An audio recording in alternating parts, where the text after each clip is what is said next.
Hi friends, ఈ రోజు మనం భారతదేశం తన పొరుగున ఉన్న శత్రు దేశం కోసం గూఢచార స్థావరాలను ఎలా ఏర్పరుచుకుంటుందో మాట్లాడుకోబోతున్నాం. ఇమాజిన్, ఒకవైపు చైనా అరుణాచల్ ప్రదేశ్ సరిహద్దు నుంచి భారత్లోకి ప్రవేశించడానికి ప్రయత్నిస్తోంది. మరోవైపు పాకిస్తాన్ కూడా కాశ్మీర్ నుంచి ప్రవేశించడానికి ముమ్మరంగా దూకుడుగా ఉంది. ఇప్పుడు భారత సైన్యం ఈ రెండు దేశాలకు చేరుకుంది. అక్కడ వారిని ఆపే పనిలో నిమగ్నమై ఉంది.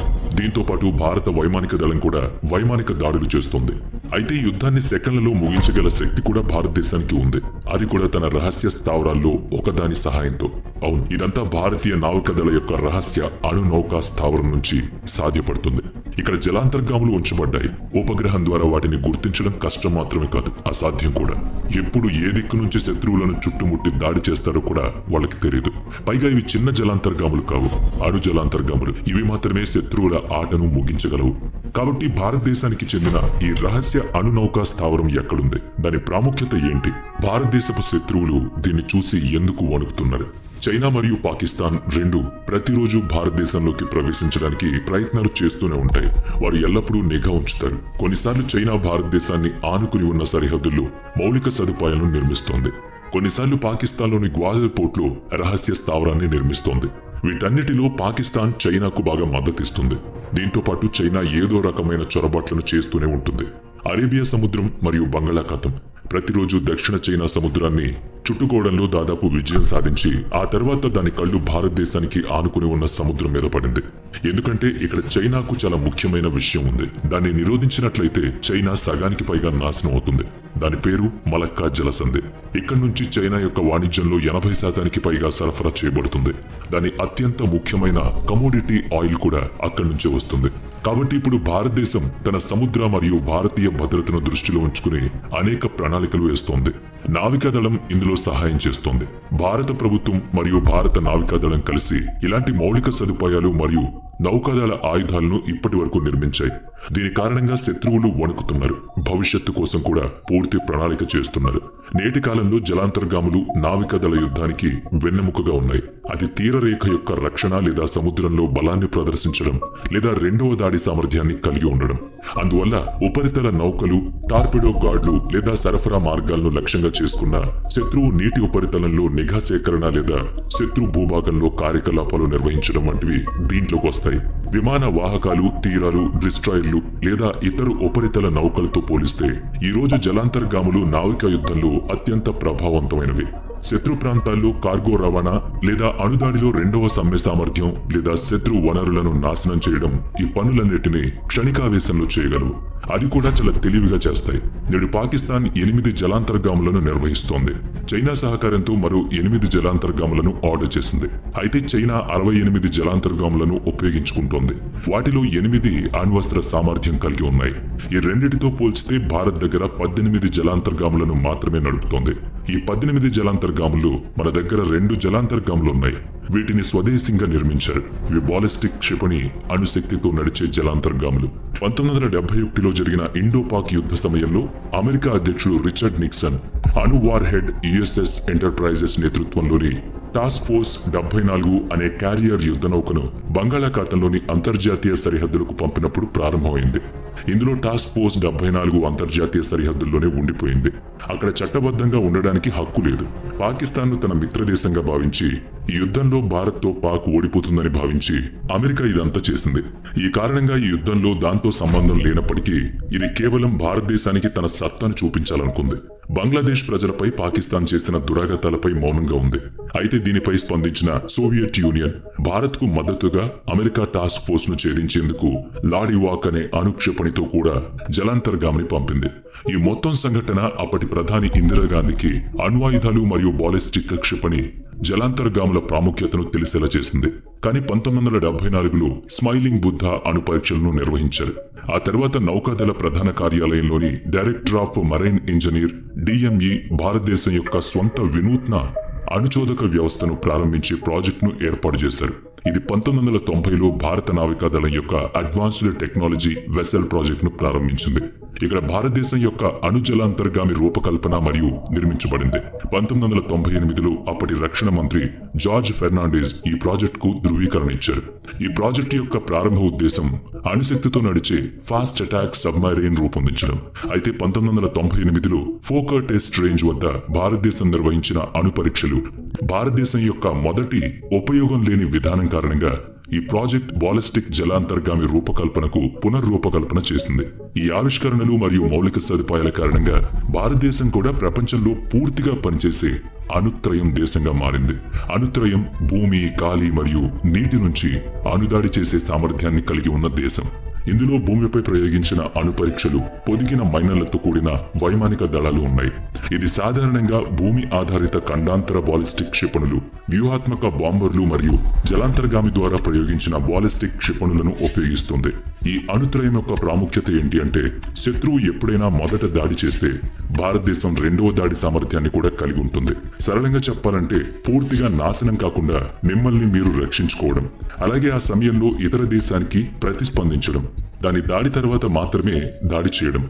న్యూక్లియర్ ట్రయాడ్ దేశాల వద్ద సాధారణ క్షిపణులు లేవు. ఇవి చాలా దూరం ప్రయాణించగల క్షిపణులు మరియు తమ దేశాన్ని రక్షించడానికి ఎల్లప్పుడూ సిద్ధంగా ఉంటాయి కూడా.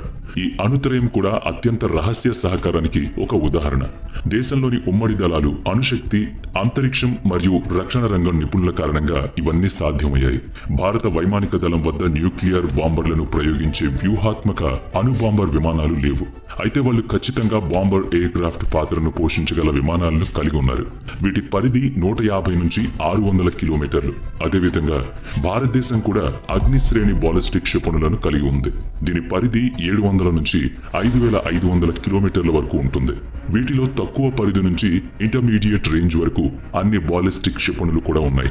భారతదేశం యొక్క సీ-బేస్ న్యూక్లియర్ వెపన్ గురించి మాట్లాడితే, దీనికోసం భారతదేశం ధనుష్ క్షిపణిని కలిగి ఉంది. ఇది పృథ్వీ క్షిపణికి నావికా వైవిధ్యమైనది. దీంతో పాటు భారతదేశం వద్ద సాగరిక అనే జలాంతర్గామి ప్రయోగ బాలిస్టిక్ క్షిపణి ఉంది. దీంతో పాటు డిఆర్డిఓ అగ్నిథా జలాంతర్గామిని ప్రయోగించిన బాలిస్టిక్ క్షిపణి వెర్షన్ ను కూడా తయారు చేసింది. వీరి పరిధి కనీసం 3500 నుంచి 5000 కిలోమీటర్లు. న్యూక్లియర్ ట్రయాడ్ పవర్ అయినప్పటికీ నో ఫస్ట్ యూజ్ పాలసీని అనుసరిస్తామని భారతదేశం ప్రతిజ్ఞ చేసింది.